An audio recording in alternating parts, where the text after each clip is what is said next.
जिज्ञासु मित्रों, बहुत बहुत अभिनंदन है आप सभी का दिव्य सृजन में। प्रत्येक दिवस की भांति आज भी हम यहाँ पर लाइव चर्चा का कार्यक्रम शुरू कर रहे हैं और हमारी जो चर्चा चल रही है श्रीमद् भगवद गीता पर। जी हाँ, श्रीमद् भगवद गीता को हम समझने का प्रयास इस कार्यक्रम के माध्यम से कर रहे हैं। बहुत गूढ़ विषय श्रीमद् भगवद गीता में है और वह बहुत ही उपयोगी भी है मनुष्य जीवन के लिए। मनुष्य जीवन जो कि रहस्यों से भरा है, उन सब के लिए अत्यंत उपयोगी विषय हमें श्रीमद् भगवद गीता में प्राप्त होता है। लेकिन श्रीमद् भगवद गीता को सुनना कैसे है, समझना कैसे है, हम उन सब विषयों पर एक विचार करते हुए ही चल रहे हैं कि क्या गलत होता है, क्या अन्याय हो जाता है श्रीमद् भगवद गीता का अध्ययन करते समय, या उस पर विचार सुनते समय, उस पर प्रवचन सुनते समय, उस पर विवेचना करते समय। तो यह कार्यक्रम श्रीमद् भगवद गीता विवेचना है, अर्थात हम इस पर चिंतन करेंगे और समझने का हम प्रयास करेंगे कि श्रीमद् भगवद गीता हमें क्या उपदेश देती है। तो चलिए, प्रथम अध्याय हम कर चुके हैं। अर्जुन विषाद योग, अर्जुन की स्थिति कैसी है? अर्जुन की स्थिति दयनीय है। उसके ऊपर मानसिक व्याधि आ चुकी है। आधि और व्याधि, ये दो चीजें होती हैं। आधि क्या है और व्याधि क्या है? तो महारामायण में, महारामायण मतलब योग वासिष्ठ में, महर्षि वशिष्ठ आधि और व्याधि की चर्चा करते हैं। एक होती है व्याधि। व्याधि मतलब शारीरिक कष्ट, शारीरिक रोग। और एक होती है आधि। आधि का मतलब है मानसिक रोग। तो अर्जुन को मानसिक रोग हो गया है। मानसिक रोग वैसे कई बार हम उसे बहुत ही हल्के में लेते हैं। कई बार कुछ लोग बहुत ही छोटी मोटी बात समझते हैं मानसिक रोग होना। लेकिन जिनका परिवार या जो लोग भयानक रूप से मानसिक रोगों का सामना कर चुके हैं, वो भली भांति जानते हैं कि ये मानसिक रोग कितने भयानक होते हैं। पूरा जीवन ही नष्ट करने का सामर्थ्य रखते हैं।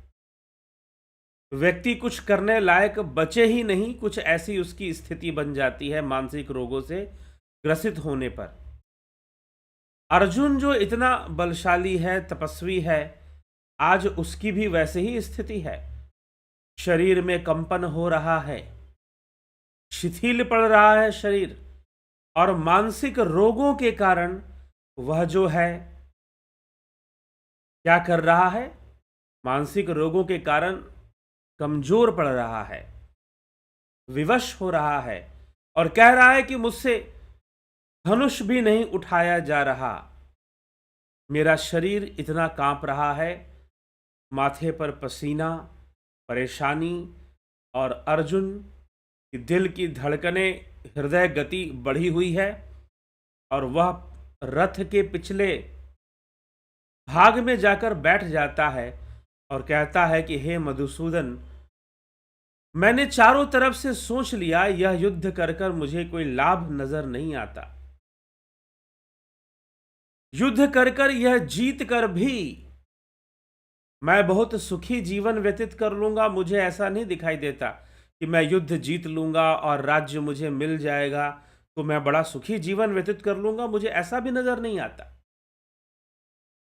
फिर मुझे क्या करना चाहिए इस अवस्था में, इस समय में? कृपया आप मेरा मार्गदर्शन करें, मुझे अपना शिष्य ही समझें और मेरा मार्गदर्शन करें कि मैं क्या करूं।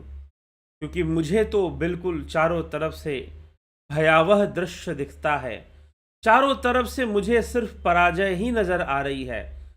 हम अगर जीतेंगे तो भी हारेंगे, हारेंगे तो भी हारेंगे। हमारा जीवन पराजितों जैसा ही हमें महसूस होगा। क्योंकि अपनों को खोकर हम भला कौन सी खुशियां बांट लेंगे और कौन सी प्रसन्नता को बांट लेंगे, हम भला कैसे सुखी हो सकते हैं, हम भला कैसे खुश रह सकते हैं, हम भला कैसे खुश रह सकते हैं। ये सारे प्रश्न अर्जुन के मन में हैं और अर्जुन यह प्रश्न कर रहा है, लेकिन अब युद्ध भूमि में खड़े होकर भगवान श्री कृष्ण यही कहते हैं कि अर्जुन, यह इस समय तुझे ऐसी कायरता और ऐसी नपुंसकता कैसे प्राप्त हो रही है, क्योंकि इस समय ऐसा निर्णय उचित नहीं है। क्योंकि यहाँ तो सब युद्ध करने के लिए खड़े हैं, सब अपना मन बना लिए हैं कि भाई युद्ध तो होना ही है, इसलिए युद्ध तो होना है। अर्जुन फिर आध्यात्मिक बातें भी करता है, शास्त्रों की भी बातें करता है, पाप पुण्य की भी बातें करता है, ब्रह्मचारी बनने की बातें करता है कि मैं भिक्षाटन कर कर अपना जीवन ब्रह्मचारी के समान भिक्षाटन कर कर मैं भिक्षा मांगकर अपना जीवन व्यतीत कर सकता हूं, मेरे पास विकल्प है। लेकिन भला मुझे यह युद्ध करने की आवश्यकता क्यों, मुझे यह युद्ध ना ही करना पड़े तो बहुत बेहतर होगा, बहुत अच्छा होगा। तो अर्जुन के मन में बहुत सारी बातें हैं, एक बातें नहीं है, उसके मन में यह भी है कि पाप होगा, गुरुजनों पर शस्त्र चलाऊंगा, पितामह पर चलाऊंगा, एक तो पाप भी उसका लगेगा, दूसरा इतने सारे लोगों की मृत्यु भी होगी तो उसके बाद भी मैं बड़ा दुखी ही रहूंगा, और अपने ही लोगों को खोकर भला मैं क्या राज्य का भोग कर लूंगा। तीसरा यह भी है कि मेरी अपकीर्ति भी होगी, मुझे अपयश भी प्राप्त होगा, क्योंकि अपने हाथों से मैं उन गुरुओं के ऊपर अगर बाणों का संधान करूंगा तो आने वाला समय मेरी अपकीर्ति करेगा कि भाई तू तो गुरुद्रोही निकला, तूने तो गुरु के ऊपर भी बाण चला दिया, तूने तो पितामह, तेरे पिता समान जो पितामह, उनके ऊपर भी तूने बाणों का संधान कर दिया।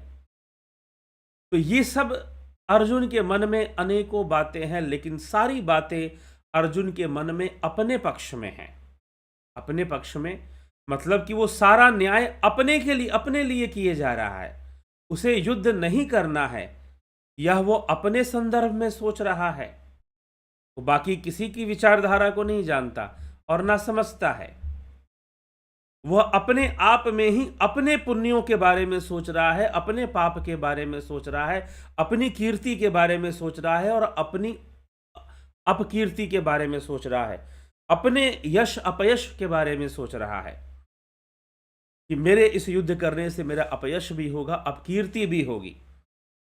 तो ऐसी विचारधारा उसके मन में है, ऐसी सोच है, और इन सभी कारणों से वह युद्ध नहीं करना चाहता है, वह युद्ध से बचना चाहता है और अपना निर्णय सुना देता है कि हे मधुसूदन, मुझसे तो युद्ध नहीं हो पाएगा, लेकिन आप मुझे कुछ समझाना चाहते हैं, आप मुझे खुद को मैं आपका शिष्य मानता हूँ, तो आप मेरे गुरु बनकर मुझे शिष्य समझकर कुछ जरूर ज्ञान दीजिए, कुछ समझाइए कि जिससे कि मेरा मन, अगर युद्ध करना ही उचित है तो युद्ध करने के लिए मेरा यह मन तैयार हो जाए, मैं तैयार हो जाऊं और मेरे अंदर जो ऐसी भावनाएं हैं जो कि मेरे शरीर को कंपित कर रही हैं, मुझे दुखी कर रही हैं, मुझे संताप में ले जा रही हैं, दुर्बलता का अनुभव मुझे हो रहा है, तो यह सब अनुभूतियों से मैं बच पाऊं और कुछ बेहतर निर्णय ले पाऊं,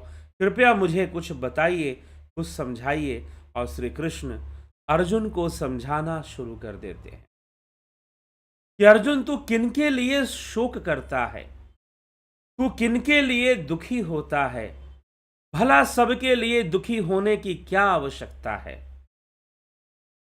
तो भगवान कृष्ण अर्जुन को यही समझाते हुए 11वें श्लोक से दूसरे अध्याय सांख्य योग नामक अध्याय में अब सांख्य योग का वर्णन शुरू करते हैं। और प्रथम बात, जो सबसे पहली बात है, वो कहते हैं असुच्यान अनवसोचस्त्वं प्रज्ञावादांश भाषसे गतासूनश्च नानुशोचन्ति पंडिता।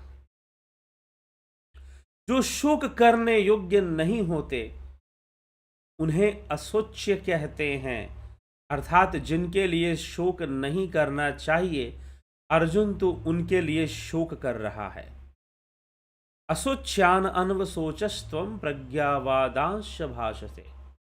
गतासूनश्च नानुशोचन्ति पंडिता, कि जो चले गए इस संसार से और जो इस संसार में हैं, उन सब के लिए जो ज्ञानी जन हैं वो शोक नहीं करते हैं।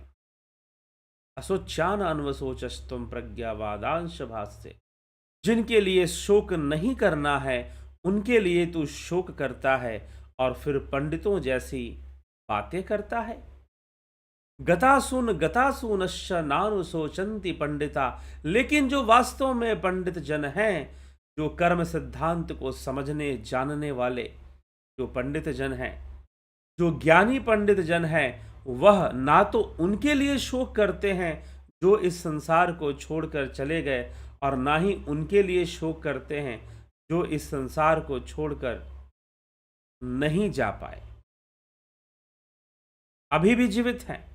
उन दोनों के लिए भला शोक क्यों करना है और किस लिए करना है?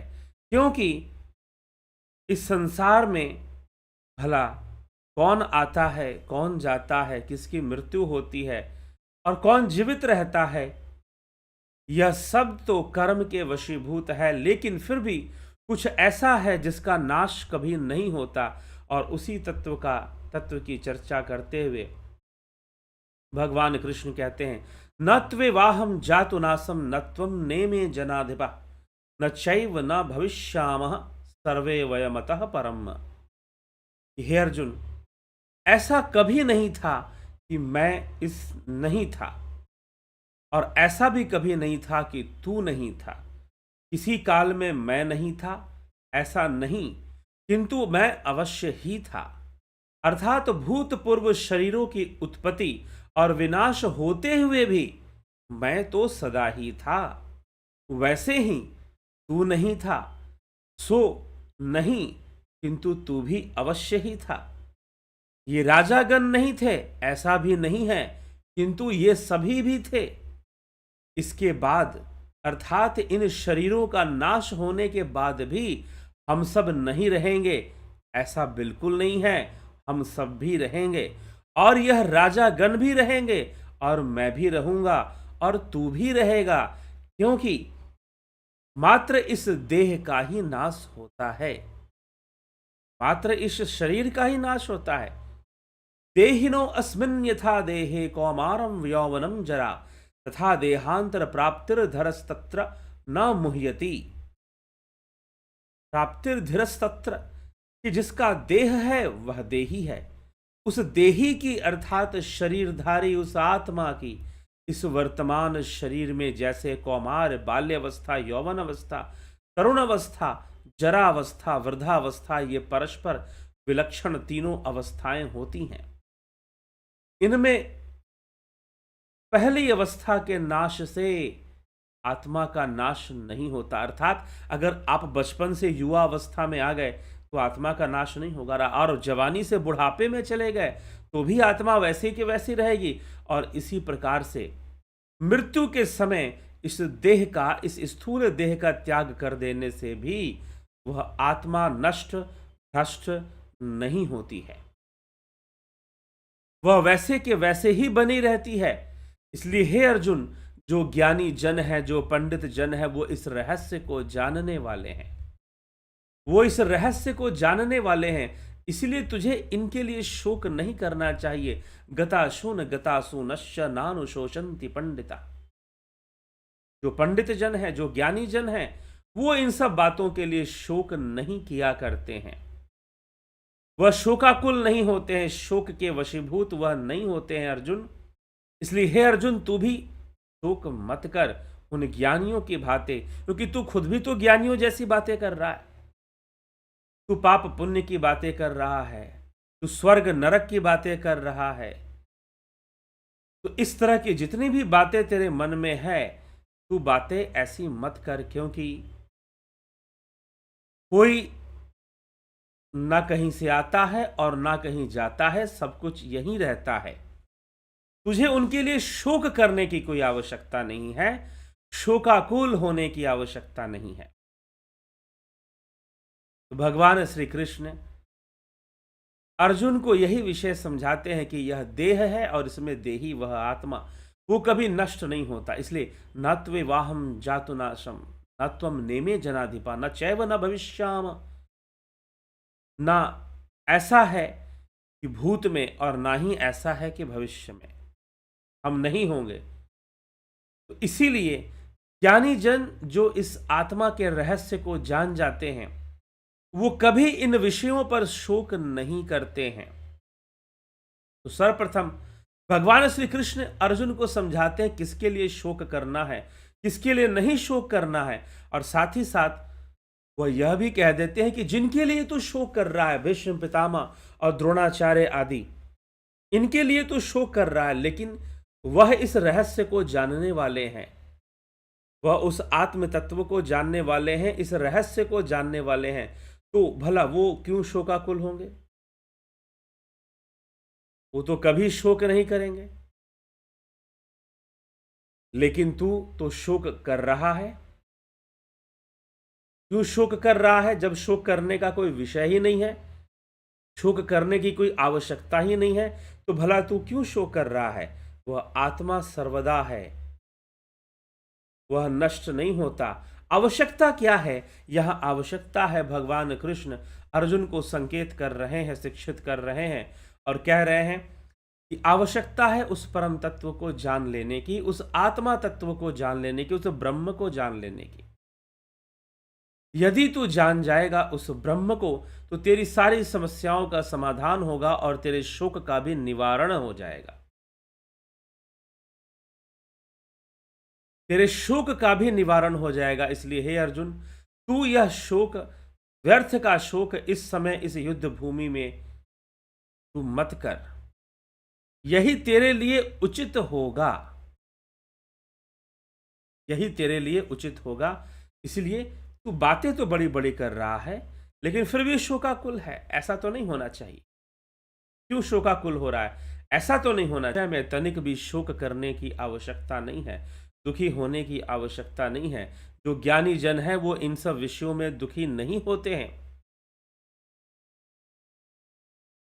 वास्तव में भगवान श्री कृष्ण ज्ञानी के गुण जो है वो प्रकट कर रहे हैं, लेकिन अर्जुन की अपनी समस्या है कि अर्जुन ज्ञानियों जैसी बातें कर रहा है, लेकिन सत्य यह है कि वह ज्ञानी है नहीं, क्योंकि वह शोकाकुल हो रखा है। वह ज्ञानी की अवस्था में नहीं पहुंच पा रहा है। इसलिए भगवान कृष्ण उसे उदाहरण देते हुए कहते हैं कि यह तो उदाहरण है, यह तो प्रमाणित विषय है। तो इसलिए हमें इन विषयों पर शोक नहीं करना चाहिए। विद्वानों के द्वारा, वेदों के द्वारा यह प्रमाणित है। और युद्ध भूमि में खड़े होकर तुझे उन ज्ञानियों जैसा ही चिंतन करना चाहिए।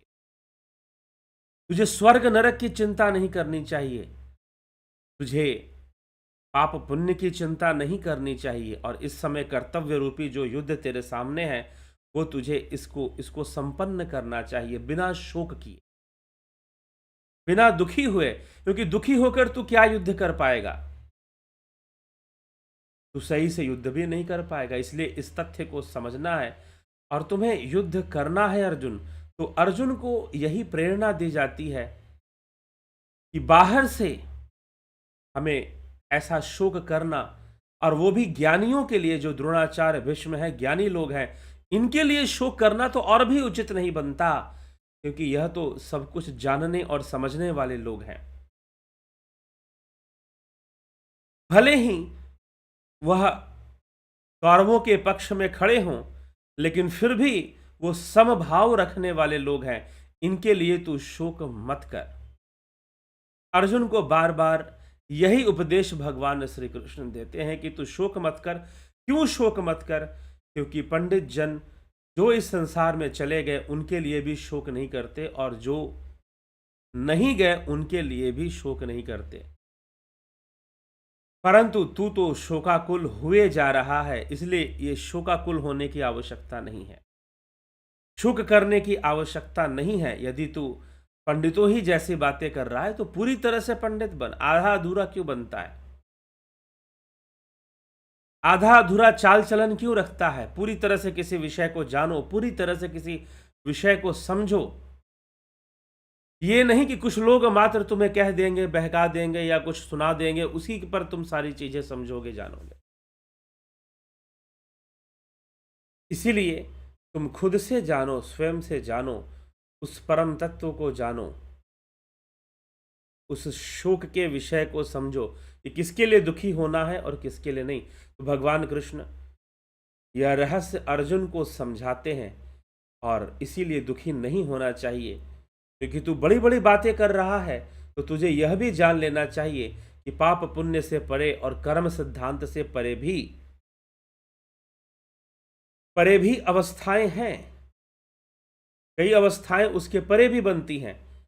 इसीलिए तुझे इस बारे में सकारात्मक रूप से विचार करते हुए चलना चाहिए और किसी के प्रति शोक करने की आवश्यकता नहीं है, क्योंकि ज्ञानी जन उस आत्मा तत्व को जानने वाले हैं और वो कभी शोक नहीं करते। इसीलिए तू उनके द्वारा बताए हुए मार्ग पर चलकर उनका अनुसरण करके तू शोक मत कर। तू शोक मत कर, शोक करना बंद कर दे।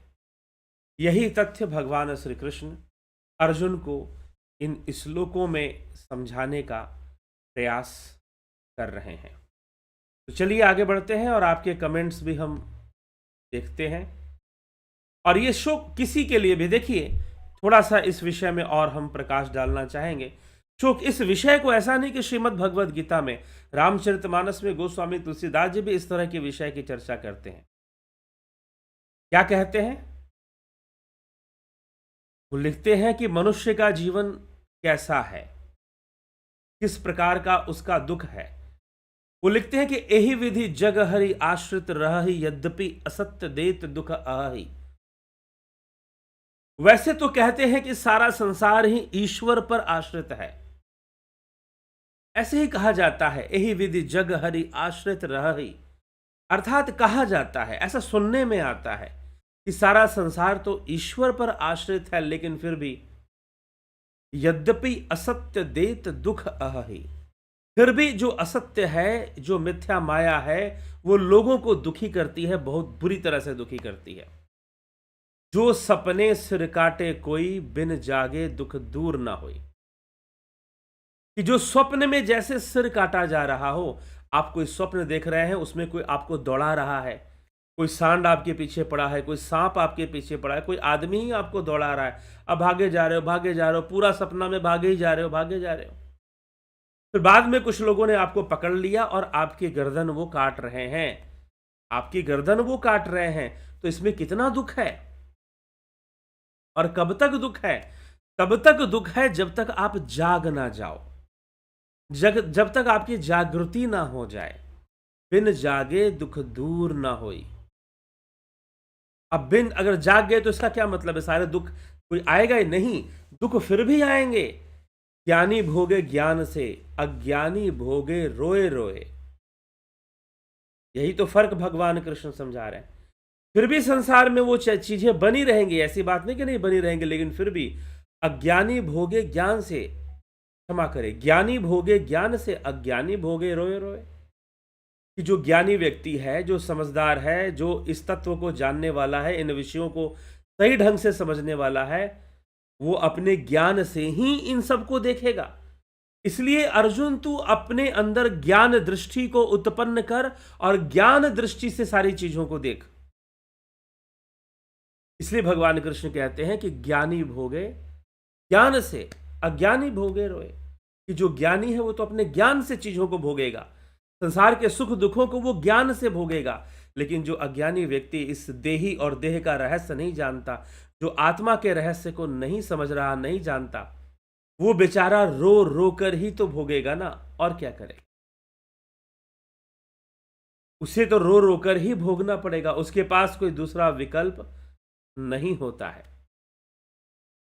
लेकिन ज्ञानी के पास विकल्प है। वो हमेशा स्वयं को उन महान विचारों में रखता है और उस आत्मज्ञान में रखता है। इसीलिए वो हर चीज के लिए कोई शोक नहीं करता, दुखी नहीं होता। तो अर्जुन को भी वैसे ही प्रेरणा मिल रही है। तो बिन जागे दुख दूर ना हो। जब तक जागृति, स्वप्न में आपको कोई गर्दन काट रहा है, कोई कष्ट पहुंचा रहा है, अब इससे निवृत्ति कैसे मिलेगी? जब आप जाग जाओगे, जैसे ही उठ जाओगे, अब जागृत चेतना की अवस्था बदल गई, स्वप्नावस्था से जागृत अवस्था में चेतना आ गई। और जैसे ही जागृत अवस्था में आई, आपको पता चला, अरे भाई ये तो स्वप्न था, मैं बेकार में ही डरे जा रहा था। लेकिन स्वप्न में आपका अपना कंट्रोल तो होता ही नहीं कि आप रोक दो। हाँ, अगर नियमित रूप से ध्यान योग करो तो आपके अंदर वो कंट्रोल भी आ जाएगा कि आप अपने स्वप्नों को भी अपने कंट्रोल में ले सकते। अपने सपनों को भी अपने कंट्रोल में ले सकते हो। तो जागना पड़ेगा, नींद से जागना पड़ेगा। वैसे ही माया की नींद से जागना पड़ेगा। जब माया की नींद से जागृत हो जाओगे, जाग जाओगे, तो समझ आ जाएगा कि मृत्यु भी शाश्वत नहीं है। मृत्यु वह भी नश्वर है, वह भी एक परिवर्तनशील है। भली भांति स्थिति को समझ जाओगे और यह बात समझ में आ जाएगी कि जिनके लिए शोक नहीं करना चाहिए, हम उनके लिए शोक करते हैं। तो ये सारा विषय फिर हमें बोधगम्य हो जाएगा, समझ में आ जाएगा। और यही भगवान कृष्ण कह रहे हैं कि जिनके लिए शोक नहीं करना, तो उनके लिए शोक किए जा रहा है। जागने की आवश्यकता है। जैसे कि स्वप्न से जाग जाने से स्वप्न रूपी व्याधि जो कष्ट था वो रुक जाती है, खत्म हो जाती है। वैसे ही चेतना को और विकसित करने की आवश्यकता है। जागृत अवस्था से तुरीय अवस्था में जाने की आवश्यकता है। तो जब ऐसी अवस्था में आप जाएंगे तो निश्चय ही ज्ञान हो जाएगा और सारे शोक खत्म हो जाएंगे, सारे दुख खत्म हो जाएंगे, आनंद का विषय हो जाएगा। ठीक है। तो यही भगवान अर्जुन को समझाना चाहता है कि अर्जुन तू निष्कामी बन जा। तस्माद योगी भव अर्जुन, तू योगी बन जा। ठीक। तो चलिए आगे बढ़े फिर आपके कमेंट्स की ओर। क्या कहते हैं? कन्हई कुमार जी, जगत नारायण जी, नवज्योति नाथ जी, शंकर प्रसाद जी, बहुत अभिनंदन है।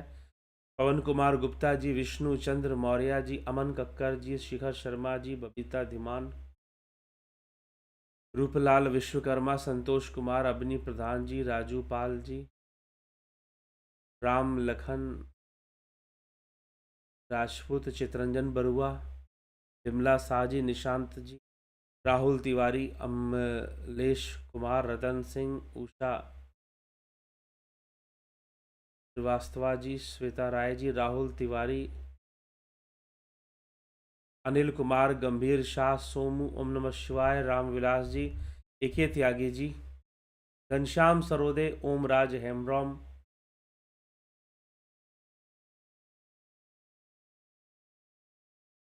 अजीत अपराजित, दीपक कोलकर,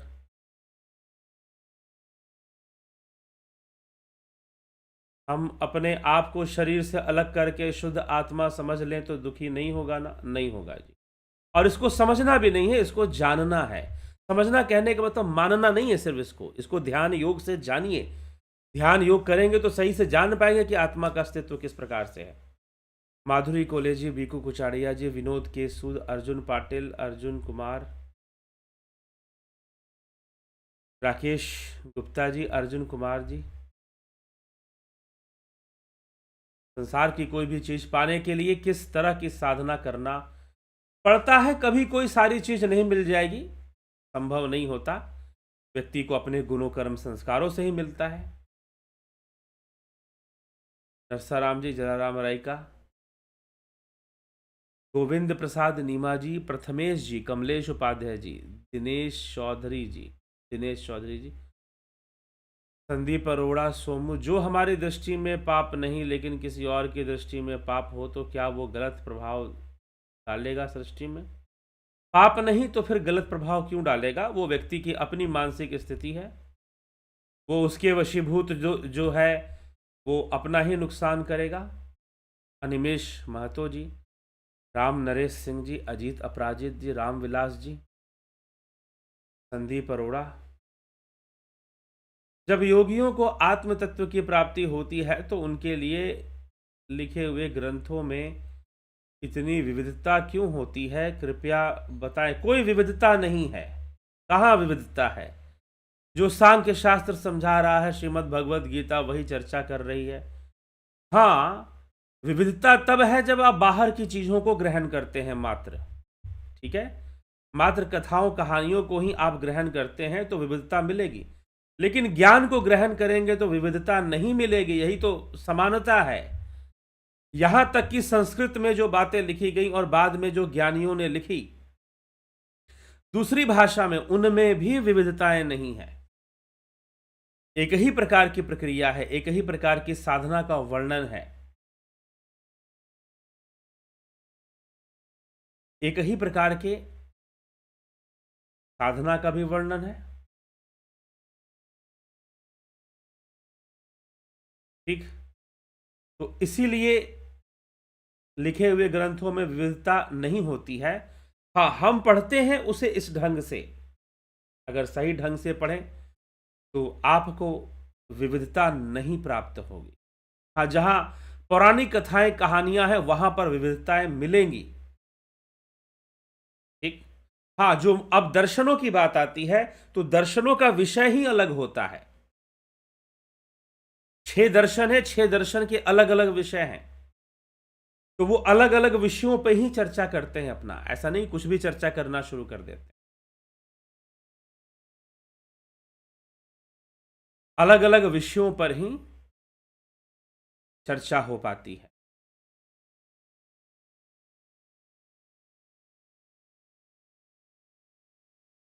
तो इसीलिए हमारे जो विषय ही जब उनके अलग है तो उसमें एकता ढूंढना भी गलत होगा, उनके विषय को समझना चाहिए। जैसे न्याय दर्शन है, न्याय शास्त्र है, तर्क पे चर्चा करता है। योग शास्त्र योग पे चर्चा, अभ्यास और वैराग्य पे चर्चा करता है।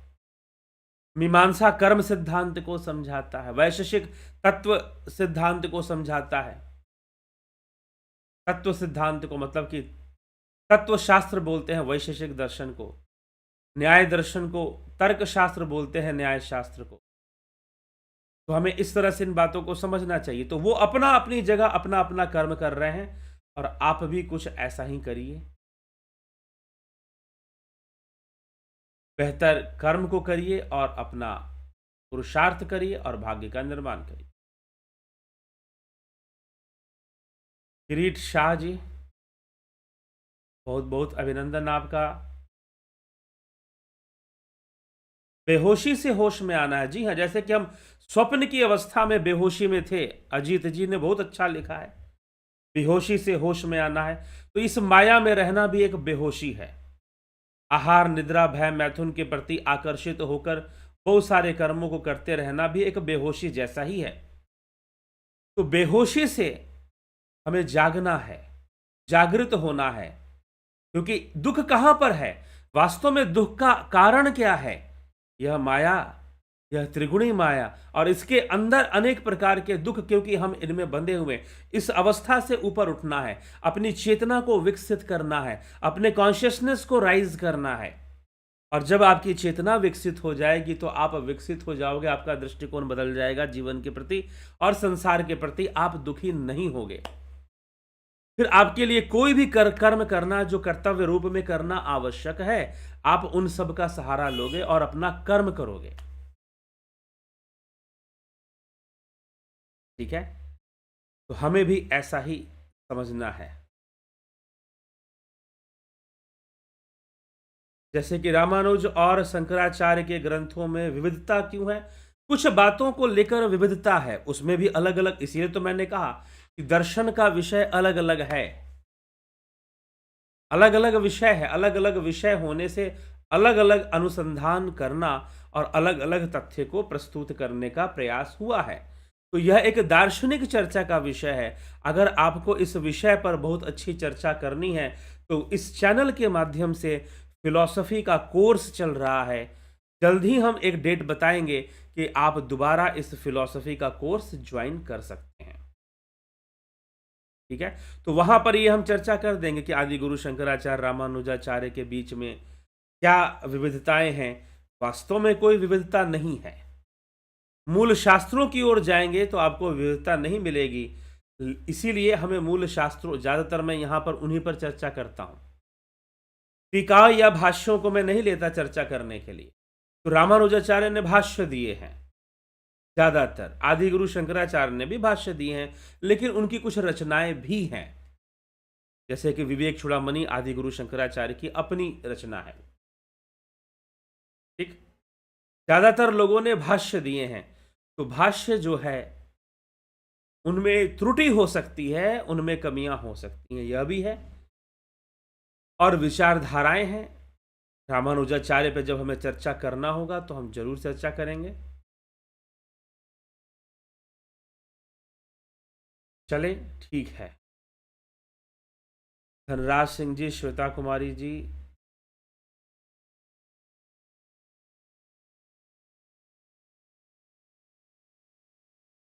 सविता नायक जी, बहुत अभिनंदन है आप सभी का। जुड़े रहें, बने रहें और चर्चा को सुनते रहें। अभी आगे श्रृंखला में दूसरे अध्याय में तो बहुत सारे रहस्य भगवान ने प्रकट किए हैं, उन रहस्यों पे हम आगे चर्चा करते रहेंगे, ठीक है। तो चलिए, अभी वर्तमान में अभी इस समय हम विदा लेते हैं। कल फिर मिलते हैं 9 PM लाइव चर्चा पर। तो बहुत बहुत आभार आप सभी का।